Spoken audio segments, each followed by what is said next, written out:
So you guys are here because you have eczema or you're going through TSW, which stands for Topical Steroid Withdrawal, and I'll explain what that means later.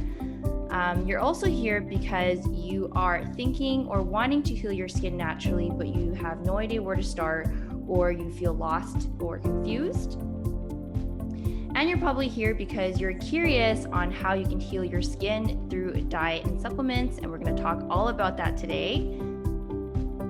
And then lastly, you're here because you're tired of going from one doctor to another and being prescribed topical or oral steroids. One of the most common treatments for eczema is using steroids, and so I'm sure a lot of you guys have been to your doctor and really all they do is prescribe you a steroid. So today we're going to teach you how you can heal your skin without having to be reliant on steroids. So what are you guys going to learn today in today's webinar? We're going to talk about what eczema is, what is TSW, topical steroid withdrawal. We're going to go into the common triggers for eczema, so internal and external factors that can affect your skin. We're going to dive into the foods that impact eczema, so foods that can cause inflammation, and then foods that you guys should be eating to help your skin heal. And then we're going to talk a little bit about what an eczema diet looks like, so exactly what foods you should be avoiding, what kind of skin healing fruits and vegetables that you need in your diet to really get your skin at a point where it's no longer itchy and inflamed. And then in the last part of today's webinar, we're going to talk all about supplements. So there's tons of supplements out there in the market nowadays, so we want to go over some of the ones that are most helpful for the skin. And I'll be sharing with you guys some of the ones I use in my practice and things that you can use for yourself as well. I am a registered dietitian and an eczema coach, and I help eczema warriors get rid of inflammation, the itch, from healing their body from within. Now, I personally suffered from eczema for 27 years. I was born with it and went through topical steroid withdrawal for almost 6 years. It's actually going to be 6 years next month. And that's the whole reason why I'm so passionate in what I do, because I've literally been in your guys' shoes, and now I'm on a mission to help you guys feel better. It took me a while to get where I am today. It took a lot of hard work, but I can confidently say that, since 2019 and 2020, I'm finally able to wear short sleeves. I can swim at the beach. I can enjoy summer without worrying about the heat causing my skin to itch, without sweating and worrying about if that's going to cause my skin to burn. I really felt like I got my life back after years of suffering. And I want you guys to get where I am too, because eczema can really take a big part of your life away, in my opinion. When it's flaring really badly, you just feel like staying home and you don't feel like going out, and it's really, really disheartening. And so that's the whole reason why I'm in here today's webinar, because I want you guys to be able to wear short sleeves and enjoy the beautiful sun and the outdoors without your skin being in the way. I'm someone who really used the power of food and using nutrition to achieve the dream that I never thought I would achieve. And I want to show you guys how to do that too. I can, first of all, sleep without itching at nighttime, right? We know itching at night is by far the worst thing. Not only this, I don't have to carry a steroid or a tub of cream wherever I go, right? I can leave the house without carrying a big bag with 5 different kinds of steroids and coconut oil and moisturizers. And I can wear short sleeves in the summertime without people looking at my skin and asking what's wrong with it. And we know we hate that, right? But it wasn't always like this. It wasn't just, all of a sudden I ate healthy and things got easier. It took a lot of work. I didn't magically just change my diet, took a supplement, and then my skin healed, right? You guys can see in this picture, my skin was really, really bad years ago. It was all over. And like I said, I struggled with eczema since I was a baby. All throughout high school, I was using steroid creams to keep my symptoms calm. And then I went through a condition called TSW, which is a condition caused by the serious side effects of topical steroids. So when you use topical steroids for too long. At this point in my life, I felt very lost. I was very confused and I didn't know what to do because my skin was at its worst and it felt like everything I did wasn't working for me. And so you guys might be wondering, what is TSW? What does it stand for? And does it have to do with anything for you? So TSW stands for topical steroid withdrawal. It's a condition caused by the overuse of topical steroids. So if you guys have eczema, steroids were probably prescribed to you at some point in your life. It's usually the kind of the first recommendation most doctors and most dermatologists will recommend you. And so when you use steroids for a long period of time, your skin and your body can actually become addicted to these steroids. When you become addicted, and if you do, and then you decide to stop steroids one day, let's say you want to start healing your skin naturally, your skin can actually go through really, really horrific withdrawal symptoms, which can take many months or even years to heal. Now, this sounds really scary, but this doesn't happen to everyone. And not trying to scare you guys, but really just, I feel like we're not warned enough by our doctors, by dermatologists about the safety of steroids, which is why I'm here to let you guys know that, steroids are okay to use for the skin, but when we're not using them appropriately, then we can end up having withdrawal symptoms, which is what I went through. And it's like 50 times worse than eczema. And it's really, really scary condition. And it's not your fault to use steroids, right? Our doctors don't tell us how much we should be using and how much we shouldn't be using. So that's TSW, something to really look into if you guys are curious about what it is and the symptoms and all of that. You can look it up on Google, and there's a lot of research articles. There's a lot of people talking about it. There's a whole community on Instagram with people going through this condition. So it's pretty well known. Now, on the other hand, eczema is very, very different. Eczema is an autoimmune condition that causes painful, itchy, inflamed patches on the skin. Usually it's in the creases of your arms, it could be on your neck, behind the back of your knees, right? In areas where it's warm, so your armpits or between your thighs. Now, for eczema, there are many different forms, but atopic dermatitis is the most common. It's the one that I have. And then there's also many root causes of eczema, which is why it can be very, very complicated to heal. And it takes time and effort for sure. Eczema and TSW are two very, very different conditions, as I've been trying to explain. Having eczema can lead to TSW if you continuously use steroids without taking a break. So again, you have to be very careful with your steroid usage. Now, let's go into the details of my skin journey because I think it's important for you guys to see my timeline of my skin healing journey. Now, I just want to warn you guys, these photos are pretty graphic.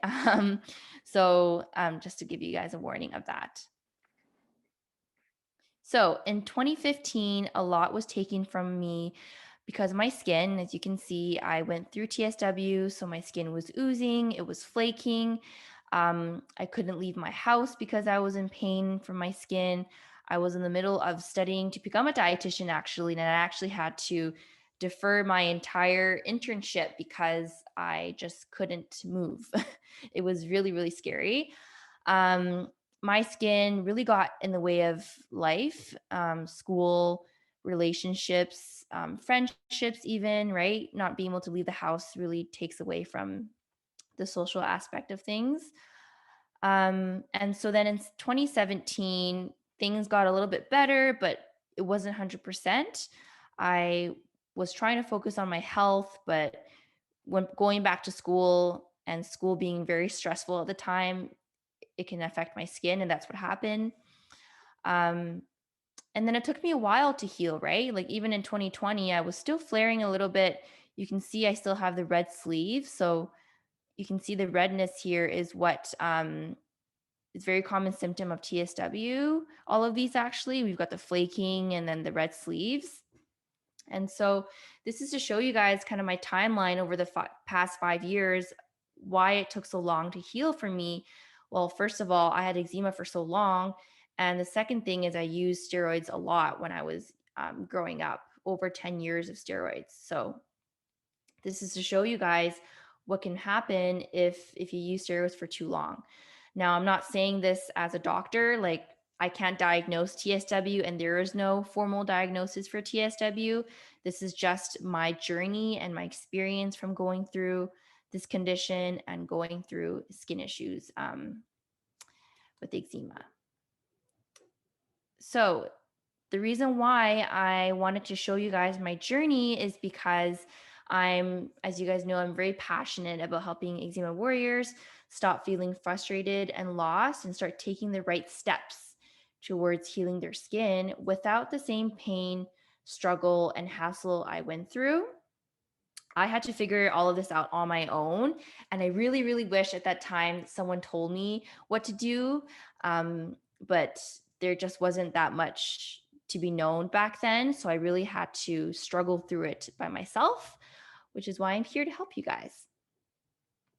But I can't help you heal your skin if you don't focus on healing your own body from within and taking care of your skin from the outside, right? An inside approach, but also an outside approach for healing your skin. So, what does this mean?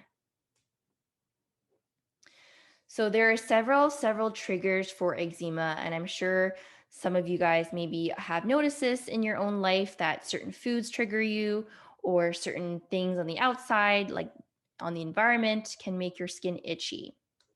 So for food triggers, these are things like gluten, dairy, eggs, soy, deep fried foods is a big one, processed foods, and spices is very common to be a trigger for people with eczema. And then we have environmental triggers. So these are the ones that we probably notice more so. So the weather can definitely affect our skin, right? When there's a huge temperature change, we notice our skin to be worse. So if you're going from summer to winter, sometimes that transition can make our skin itchier. Certain fabrics, so what kind of clothing are you wearing, right? That can affect our skin as well. Air quality, so depending on where you live, I'm from Vancouver, we're very fortunate, very clean environment, clean air, so a lot of people actually don't have eczema here. What kind of skin products are you using? Are you using good quality products like ink oil? And then being mindful of the allergens that you're exposed to, right? So pollen, dust, and dander, and then other irritants. So anything else that you use on your skin, any exposures to chemicals that can affect our eczema rashes as well. Now, to go in deeper about food triggers, I know some of you guys are asking about testing and how do I know if I have allergies to these foods. So there's kind of two ways to look at it. If you go to the doctor's office and they do a skin prick test, usually what they're testing for is an IgE allergy, which means that it tests for immediate reactions. So when they do a skin prick test and then right away you get those little bumps and hives, that shows you that you have like an immediate reaction to these foods. But if you were to test for a food sensitivity, it's very different. It's not an IgE test. So, in order to see if you have a sensitivity to these foods, usually what I recommend my clients is to do an elimination diet. So, basically, it's a diet where you remove these foods initially for at least 3 to 4 weeks. And then 3 to 4 weeks later, you start reintroducing them back one by one. And that way you can see if you have a reaction or not. This is really the gold standard when it comes to figuring out your triggers, because at the end of the day, you know your body best more than a test, right? There's a lot of like food sensitivity tests out there that you could take, but what I've noticed is that they're not as accurate as they say they are. So really testing it yourself through food is the best way. Plus it's cheaper, right? You don't have to spend like a lot of money on doing it yourself rather than spending money on a test. So, why do we have triggers? Why are we the ones that are so sensitive to our food or sensitive to the environment? There's a whole reason why, right? Well, the number one thing we know is that genes. So, our genes play a role in whether or not you develop eczema. And because we have the genetic makeup that makes us have eczema, then we're definitely more sensitive to our food and to the environment. On top of this, a lot of people with eczema have a compromised gut function, leaky gut. I don't know if you guys have heard about that, but this is when your gut lining is basically inflamed. Usually, your cells in your gut lining are lined up together, but when you have a leaky gut, they have gaps. And so when there are gaps, there's particles that leak through the gaps, and then that can end up in your bloodstream. So these particles can be the foods that you eat that aren't broken down properly. It can be the medications that you take. It could be uh, infections and infections that can leak through and end up going into your bloodstream and then showing up as eczema and causing flare ups. So that's the second reason why we are more sensitive, because our gut can't handle the things that we're eating, and then we become more sensitive to these things. And then, of course, your skin on the outside matters too. So there's a lot of research nowadays indicating that people with eczema, we actually have a protein deficiency. This protein is actually called filaggrin, that usually in a normal person, we have adequate amounts of it. But because with eczema we don't, then without this protein filaggrin, our skin becomes more leaky, it becomes more inflamed, the barrier is not as protected. So then when you are exposed to the outside, there's more likelihood of you reacting to skincare, to the environment, and all of that. So these are the three reasons. I'm sure there's other ones, but these are the most common ones in terms of why we have triggers. So you guys want to know all about what to eat for your eczema. So I'm going to spend some time now to go over what your diet should really look like if you want to get your skin healing. The number one thing is that you guys want to eat whole foods, unprocessed food. Okay, you got to make sure you guys are eating enough protein, because protein is very important for healing the skin. Enough healthy fats. Focus on organic vegetables and fruits if you can, because those are the ones that have the least chemicals compared to the fruits and vegetables that are sprayed with pesticides and all of that. And you want to also avoid allergens. So there's no point of eating whole foods and all of that if you're still eating gluten, still eating dairy and processed foods, because those are the ones that really create inflammation.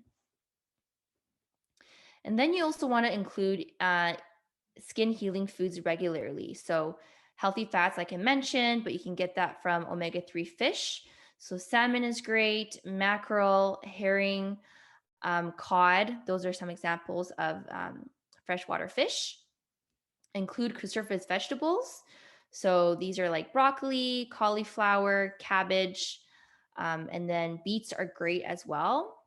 When you guys are trying to heal your skin, you want to focus on eating vegetables with lots of color, right? The more variety you have in your diet, the better for your skin. We're not like a normal person. We can't just eat plain all the time. We have to have variety because we need nutrients from different groups of vegetables and fruit, especially the ones with different colors. And you also want to reduce your intake of inflammatory meats. So I always tell my clients, don't eat red meat when you're trying to heal your skin because that can create a lot of inflammation. A lot of people are surprised about this. They're like, what? I can't eat red meat? And yes, you actually can't, especially if you're flaring. You want to avoid lamb, you want to avoid pork and beef. Those can definitely cause inflammation. And then focus on lean meats. So chicken and fish are usually better choices. Then, of course, drinking enough fluids, right? A lot of us don't drink enough fluids every day, like 8 to 10 cups of water at least every day, right? Because you want to flush out the toxins from your body. And the only way to do that is to get enough fluids. And when I say fluids, I don't mean fluids from your coffee, because that's not a fluid. That's actually very dehydrating. And caffeine is a very big trigger for eczema. You don't want to drink your fluids from sodas because those are also processed and usually have sodium or sugar added in there, as well as pop. And I term these as non-foods because they're not really food and they don't really do anything for you, right? They're kind of just fluffy and kind of fake things you don't really need in your diet, and it's not good for your skin. When you're drinking water, filtered water is very important. The less chemicals, the less chlorine in your water, the best for your skin and for your overall health. So if you guys have a good water filter, I highly recommend filtering out your water. And then lastly, this is probably the biggest piece is even if you have the perfect diet and you're eating organic and vegetables and fruit and all of that, if you guys aren't supporting your gut and your liver, which are two very important organs that you want to focus on to heal your skin, then it's really hard for you to completely heal your eczema. So one of the things you want to do is to chew your food really well and to be mindful of your eating habits. A lot of us have very poor digestion, especially if you have eczema. So, chewing your food well at least 20 to 30 times per bite is going to make a big difference. Another thing you can do is to drink lemon water before your meals. So, usually I say 30 minutes before your meal, squeeze a little bit of lemon into a glass of warm water and drink that. That'll really help with your digestive system. And then, of course, you don't want to eat heavy meals or late at night. That's a big no-no. You don't want to have your biggest meal to be at nighttime. Your biggest meal should actually be either I would say your lunch. Breakfast should be relatively light, and then dinner should definitely be light. For you guys who are itching at nighttime and not being able to sleep, I would highly suggest looking at your dinner meal to see if it's heavy, because if it is, it could be a reason why you're itching more. And the reason because is that your body is digesting overnight. Your liver is working overnight. If you overburden it with too much food, too much processed food at nighttime, then it's going to have a hard time cleaning out your body overnight. So you might be wondering, okay, I know to avoid gluten, but where is gluten found? Gluten is mostly found in bread products. So toast, bread, dim sum, right? We all love dim sum. It's all gluten in there. Wheat products, barley, sauces. So especially Asian sauces, I've noticed they usually all have gluten in it, and they're also very high in sodium as well. You can also find gluten in spices. So gluten is one of those things where it's hidden in a lot of food products. So you do have to be careful on reading ingredient lists and knowing what to look for, because um, if you're trying to avoid gluten, you want to make sure you're careful with it. And then, of course, dairy products is another thing that can, another allergen that can cause inflammation. And of course, they're found in milk, cheese, yogurt, bubble tea. We all love bubble tea, right? That has dairy in it and a lot of sugar. That's something I missed here, actually. Sugar is another trigger for eczema. If you guys crave sugar all the time, that could be a sign that you need to work on removing sugar out of your diet as well. And then soybeans. So, soybeans, soy milk, processed foods, and tofu, these are actually triggers for eczema as well. And then, of course, the processed food. So, anything that comes in a package or is deep fried is going to be processed and it's not going to be good for your skin. And here's just like a picture of what that looks like, hot dogs and, all the good yummy food that we have to initially avoid when you are trying to heal your eczema. Now, as I mentioned, all of these foods create inflammation. They really damage the gut lining, and that can lead to unhealthy cells and unhealthy skin. These are all foods that are really poor in nutritional quality, and they pretty much inhibit your body from digesting. Even if you guys don't um, feel symptoms right away, like maybe you eat these foods and you don't really notice a difference in your skin, I will tell you in a few years, whether that's next year or 2 years or 5, 10 years down the road, you will see your skin getting worse.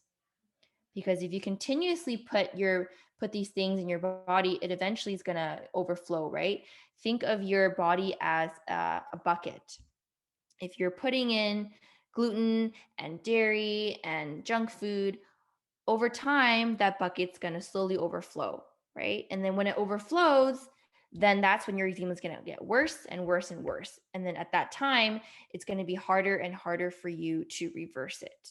The earlier you guys, start healing your skin naturally, or, taking some steps moving forward to heal your skin, the easier it's going to be. So for gluten-free products, you guys can have quinoa, that's naturally gluten-free, oatmeal, and buckwheat. So these are things you can eat instead. Make it for breakfast, make it for lunch, whatever works for you.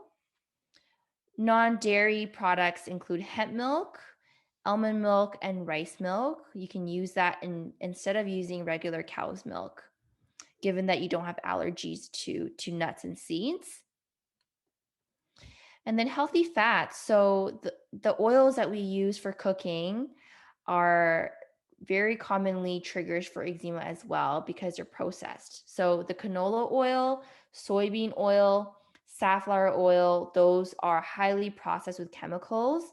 So instead of using those ones, you want to use these ones instead. So flaxseed is great, walnut oil is good, olive oil is good, so is avocado oil. And then you can get healthy fats from cold water fish, as I mentioned earlier. And again, the whole idea for healing your eczema is to think about whole foods, right? Fresh fruit, fresh vegetables, getting enough lean meat like chicken or fish or turkey, avoiding the red meats, and then limit the use of sauces and spices. Those, you never know what ingredients are in those things. So the best thing to do is to avoid them so you don't end up eating something that can be contributing to your toxic load, contributing to your bucket that's going to overflow one day. Okay, so that's all about the diet, what you should eat and what you shouldn't eat, and what an eczema diet looks like.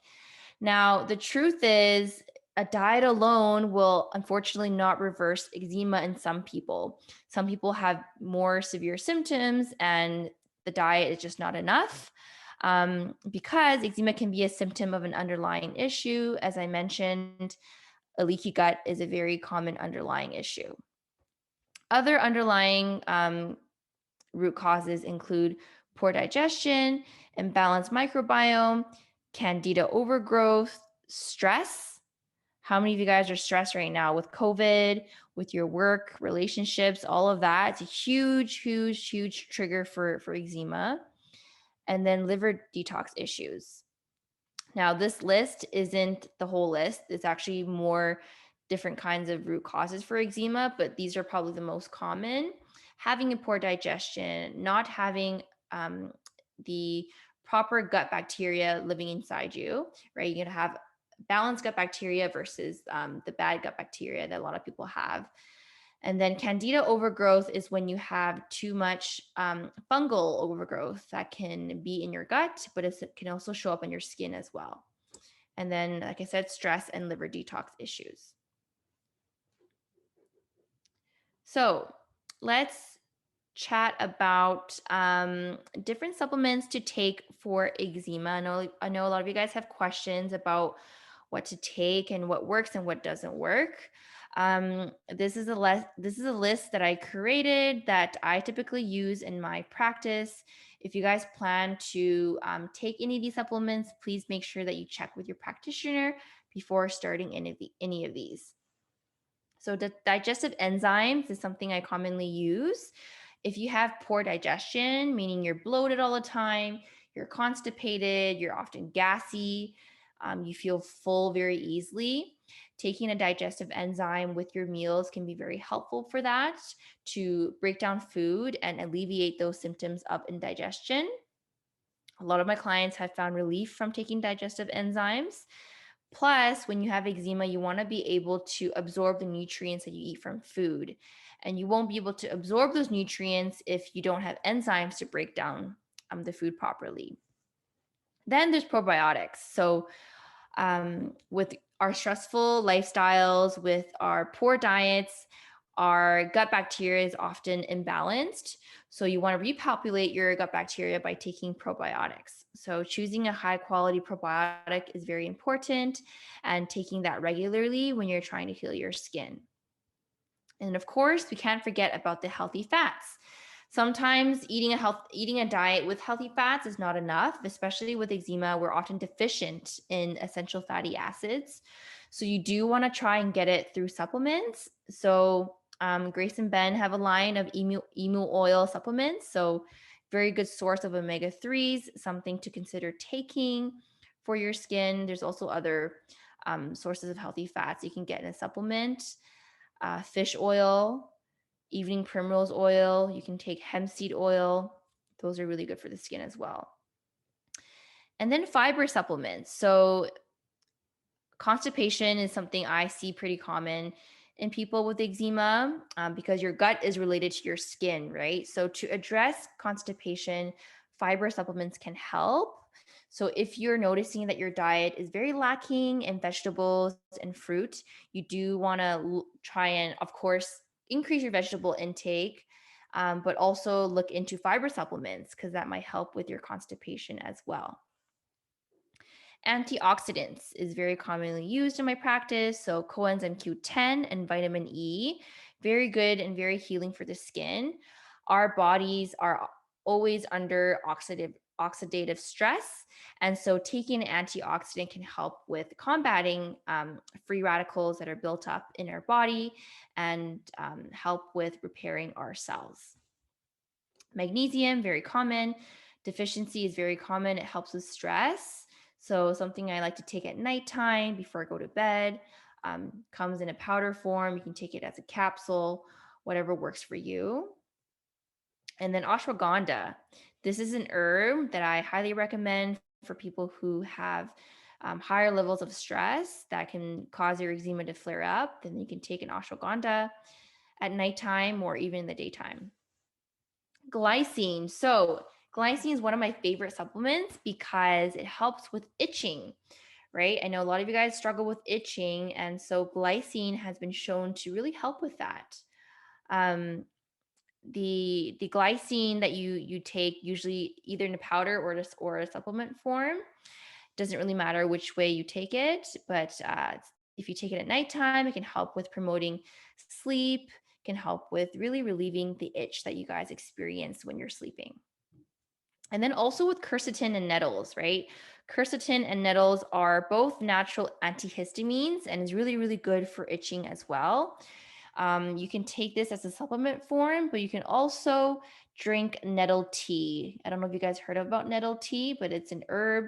You can literally buy it anywhere and steep it, drink it at nighttime, drink it at daytime, anytime that you want, to really help with reducing the amount of histamines that are built up in your body. Vitamin D. So Where I'm from, we don't have sun very often, maybe like few months of the year. So vitamin D supplementation is very important, especially for eczema warriors. There's research showing that a lot of us are deficient in vitamin D. So I would encourage you to get your vitamin D levels checked and then definitely take a vitamin D supplement if you aren't in the sun regularly. And then lastly, milk thistle. So milk thistle is an herb and it helps to detox and support the liver. It's also very commonly used in practice as well. So as you guys know, healing your body is not just about taking supplements and changing your diet. We also have to be mindful of what we use on top of our skin, right? So, of course, you want to avoid conventional brands. Those are the ones that usually contain a lot of toxic ingredients, things you don't really want to put on your skin because anything you put on your skin is going to get absorbed into your body, right? Just like how steroids can get absorbed into your body, so can other skincare lines that don't have the best ingredients. So, really look out for that. If you guys have wounds and oozing and a lot of itching, my favorite recommendation are Dead Sea salts. So Dead Sea salts are amazing. Oh my gosh, I rave about them so much because how healing it is. It's natural minerals from the Dead Sea in Israel. And it's very therapeutic. People take it or people bathe in it to relieve skin issues, to help with stress, to help with muscle tension. It particularly helped me with healing up my wounds when I had them all over my body. So great to use in a bath. You can use pure vitamin E, rosehip oil. Calendula is very good for inflammation. I love aloe vera for when you're really itchy and rashy. It can be very soothing, especially if you get the pure aloe vera plant. Open it up and use it on your skin. It can be very much helpful. And of course, emu oil is very good. I personally haven't tried emu oil myself, but I'm sure Grace and Ben's emu oil is amazing. So definitely look into that. And then lastly, other things to consider for your eczema. Sometimes using diet and supplements may not be enough for some severe cases. So you do want to combine treatments. So, along with your diet and your supplements, some people like to do Chinese medicine. So, I did acupuncture and it helped me. You could take herbs too. There's TCM herbs that can have been shown to help people with eczema. I don't know how that would work well with supplements, though. Probably might be some interactions, but that's another way to treat your skin through TCM. You can look for additional testing. So some practitioners or doctors they do stool tests where they look at whether or not there's infections in your gut by testing your stool. So that's something to look into. You could seek therapy. So if your eczema is caused by stress, then look for counseling, look for social work, whatever you feel like is going to help with, relieving your stress, relieving your mind. That can be very helpful. Meditation, right? And then Ayurvedic medicine. So this is Indian medicine. Some of not my clients, but people that I know have taken herbs, Indian herbs to help their skin. All right, so that is pretty much all of my recommendations for diet, for supplements, and things to consider besides that I've talked about in this slide. And so, if you guys are looking for more tips for your eczema, then definitely follow me on Instagram. I'm gonna post my Instagram. I'm going to post my Instagram link into the chat here. Feel free to follow me. I share tips on there regularly, like 2 to 3 times a week. If you guys need help with your eczema, I'm always there to answer your guys' questions. Feel free to DM me as well. Happy to chat. I also have a free Clear Your Eczema guide. So if you guys want a little bit more help on your eczema, I do offer some quick, easy 6 steps that you can look into. All you have to do is register at this link that I've post it in the chat as well. So we're at 40 minutes now since my presentation, and we are at the end of it, you guys. So I'm going to spend the next, 10 to 15 minutes to answer questions that you guys might have had during the webinar. And then maybe I'll pass this back to Grace and Ben as well. We will start asking Julia some questions based on some of the feedback that we've gotten over here. So the first question would be, what causes eczema? Yeah, great question. So I mentioned this earlier. So eczema is caused, a part of it is your genes, right? Some of us are just born with a gene that can cause eczema. And so that's the unfortunate reason, right? Like just the genes that can affect our eczema. The second reason is that I didn't mention in today's webinar is how healthy your mom was when she was pregnant. So your mother's health and her microbiome, her gut health, can actually affect whether or not her baby gets eczema. So something I always like to ask my clients is that, ask your mom how was her pregnancy? Did she eat healthy? Was she avoiding common allergens? Was she eating a lot of shellfish? My mom ate a lot of shellfish when she was pregnant with me, so maybe that's why I got eczema. Was she a very stressed out mom? Right, stress plays a role. Did she take supplements when she was pregnant? Right, it's very important to take prenatals when you're pregnant, so you give your baby all the nutrients that they need. Probiotics as well has been shown to be very helpful for mothers who are pregnant. There's actually research showing that when probiotics are taken during pregnancy, it actually reduces the chance of their baby getting eczema by 20 to 30%. So that's a big amount. This is very helpful, Julia. I think Yeah, and then also too, like, did your mom breastfeed you? Right, breastfeeding has been like, as you guys know, helps with immune function, helps with the baby's growth, right? So something to ask your mom whether or not you were breastfed or bottle fed. That makes a difference. That's Your health really starts before you're born, right? I And can your baby attest to mom's that. womb. I can attest to that because I've got allergic rhinitis, and I believe my eldest son got his eczema from me. When you were talking about the prick test for your skin, I've got some. It was found that I had something like 8 or 9 food allergies, and those memories came back to me. About the Yeah, prick. exactly. Yeah, yeah. And so since you're on the question on this issue about mummies who are pregnant, that we should take care of what we eat. Alicia has a question over here that if we have any experience with treating patients with TSW who may be pregnant, and if there are any supplements or foods that pregnant TSW warriors should avoid or to take. Yeah, so I don't have experience with treating patients with TSW who are pregnant. I know of other practitioners that have experience. So if you want to message me on Instagram, I can maybe recommend you a person depending on where you live.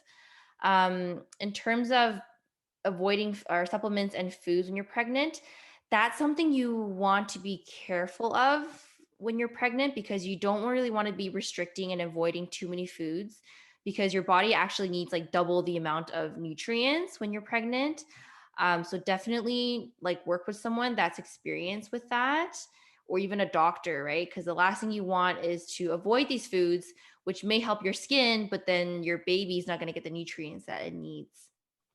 And then the supplements too, like there's different needs and requirements when you're pregnant. So check with your doctor, I would say, about your supplements. And Alicia also have another question that do you take the digestive enzymes and the probiotics concurrently? Yeah, you do. So enzymes you take with your meal for digestion, and probiotics you can take ongoing. How do you differentiate between eczema and TSW? Yeah, so first off, before I explain it, I just want to say I'm not a doctor, so I can't like diagnose whether or not you have TSW. But the symptoms are very different. So with eczema, usually you get patches of eczema, like in certain areas of the body, but TSW is more widespread. So you end up like all over your neck, all over your chest. You get the red sleeves. Remember that picture I showed you guys where it goes red all the way up to your wrist. That's a very, very common symptom of TSW. Also, if you notice that your rashes are spreading to areas that you never had eczema before, and especially after you stop using steroids, that could be a sign that you might be developing TSW. And then the itching is like 50 times worse. It's like really the deep bone itch.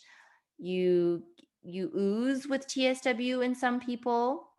I feel like with eczema you don't ooze as much. You might if you scratch too much, but usually it's just patches.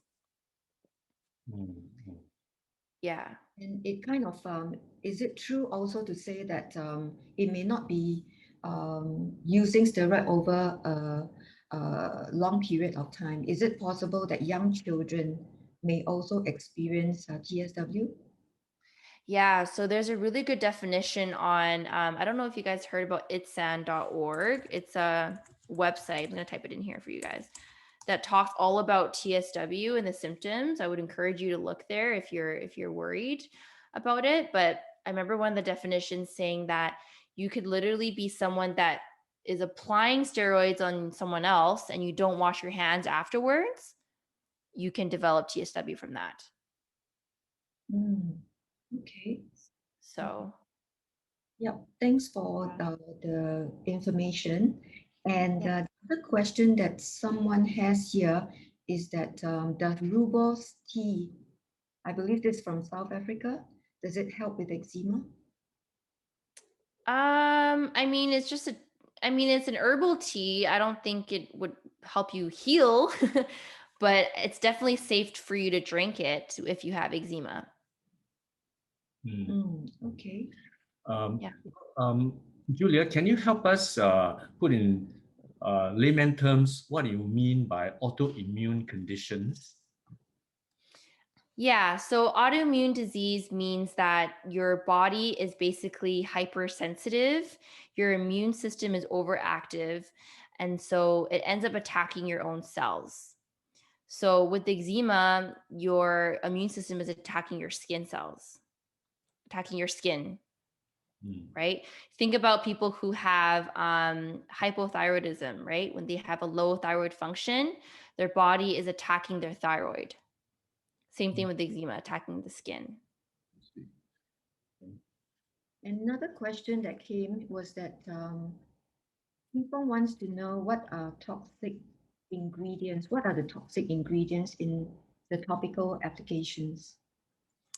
Yeah, so if you go read ingredients and you hear things like parabens, that's common, SLS, sodium lauryl sulfate, peg stearate, these are just some examples.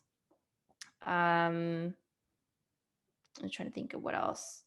Sometimes coconut can be a trigger for people with eczema. Yeah, those are the most common. Parabens, SLS, peg stearate.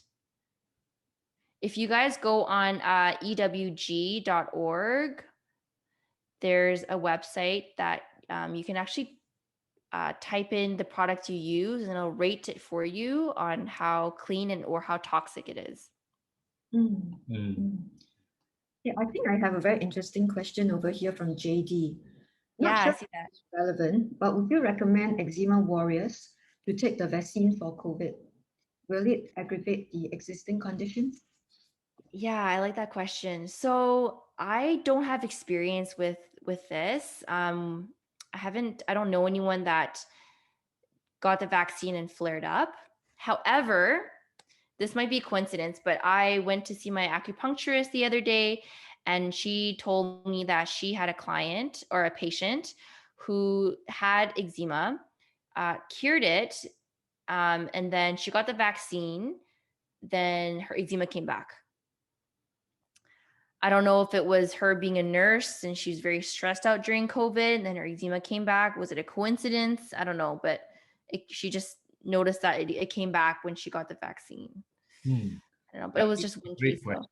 Yeah, that's a great question because I've got so many food allergies, and it was a top of mind question for me too, whether I should take the jab.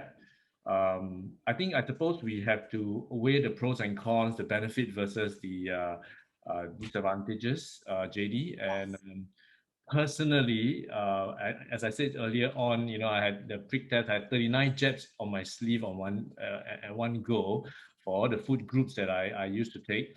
So taking the COVID jab was I wanted to ensure that it is safe for me. That all my I used to have swollen eyes if something triggers, you know.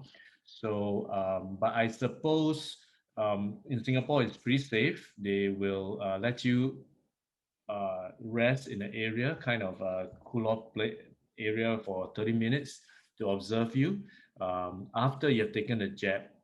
Yeah. And if there's anything else that comes up when you go home, I think it is good to go back to them. So far, even my mom, who is 80 plus, has taken. So I actually am okay personally for myself to take the jab. Yeah. Yeah, and okay, Julia, just a piece of information from you for you is because we're talking about this right now because our government is on an ongoing project right now to ensure that every one of us go through and have this jab. Yeah, so Oh, that's mandatory for you guys? it's not mandatory, but We are highly encouraged we are to. highly encouraged. So Mm. my mom, for example, she is allergic to NSAID. And after the doctor looked through her record, they actually asked her to put on hold. That means to wait till more people has done the jab and to see what is it like before considering. So if you are concerned, one possibility is really to tell the doctor your concerns and then let the doctor give you the advice whether you like to go ahead. So I think it's going to be very helpful because when you are there, you have all the records and information to let them know your condition and then get the input from the doctor and then you can make the decision from there. Yeah, right. So, okay, another question was that does soap affect eczema? Can I use soap with fragrance? That's from Joshua. No, so fragrance is actually another ingredient that you guys want to look out for. That's the one I forgot. That can be aggravating for the skin. Anything with fragrance in it. Yeah, Okay. absolutely. I think I can attest to that too. Having Yeah. this skin and allergies to many of these things, I have avoided fragrance, synthetic fragrance for a long time. And if I want any form of fragrance, sometimes I put it on a collar near your clothes instead of onto your skin directly. But even then, my nose cannot take it too sometimes. So Yeah. be mindful of all that. Mm. My skin problem is not eczema, but it is urticaria that sometimes could be due to stress, weather change, and it will appear and it's very itchy. So she wants to know what is the trigger and how to prevent it from happening. Do you have any advice for her? What is it that she has? Um, Urticaria, which is I think a Oh, high rash. it's like hives, right? I think. Mm, yeah, yeah. I don't know too much about the hive. Well, like I guess trying to figure out where the hives are coming from. Is that her question? Yeah, actually, she mentioned here that sometimes could be due to stress. So probably from her own observation, she may have just think that it could be stress that is causing all this triggering all these rashes. It could be weather change as well, and it can be very itchy. So is there a way to know what are the triggers and how to prevent it from happening? Yeah, so what I've noticed is that with stress, I think the rashes come up a little bit different. Um, Hives is common. I've seen it, or like itchy little bumps. Mhm. I've noticed that too. I don't know if it's just like, I don't know. I've just noticed it with myself and with some of my clients that when it's itchy bumps is usually stress. To alleviate it, obviously relieve your stress, right? Find ways to not stress, meditate, yoga, like really take time to rest your body, because when you're trying to heal your skin, the biggest thing is not just the diet and the supplements, but to also rest your body as much as you can. That's really key. If you are looking for something to take to help with the hives, I mentioned on the slides about quercetin and nettles. So that really helps with reducing histamines, because when you're having hives like that, that's a sign that there's a lot of histamines being released. So you want to try and maybe take some antihistamines that are more natural, like the nettles. Eat some antihistamine foods. So foods that are high in vitamin C are naturally high in antihistamines. Fruits and vegetables. Yeah. Also for someone, the person who's asking the question, in our website, ilovenatural.store, under the blog section, there was some research done on this topic, and the article is called "Things You Need to Know About Hives, Rash, and Red Patches." Okay, so it was discussed there about symptoms of the hives and what are the causes of the symptoms.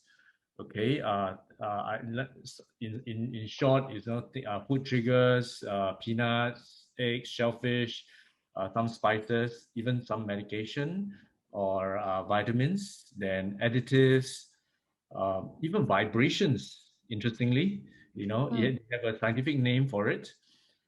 These are things that personally I've experienced or my son have experienced. So do take a look at the article, okay, and the things that you can help yourself with natural treatments at home. All right, and of course there are very interesting things about, will hive spread if someone scratches? Why does my child get rashes after a fever? I are there situations whereby it is life threatening? you know and yeah, so do take a look at our article on ilovenatural.store under the blog section. Yeah. So we actually sent you the link on the chat. If you'd like to find out more and read about it, please go ahead and click the link. And thank Yeah. you so much, Julia. Yeah. I'm sure every one of us has benefited, and it's really great. And answering all the questions that we have, I think it was a very productive session that we just had for the last hour.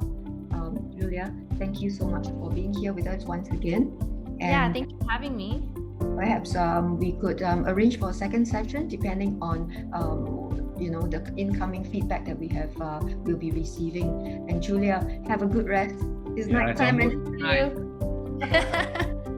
Thank you. Thanks so much everyone for attending. Yeah, feel free to follow me on Instagram again and message me, DM me if you want to chat more. I'd love to chat. And then also follow I Love Natural Store as well.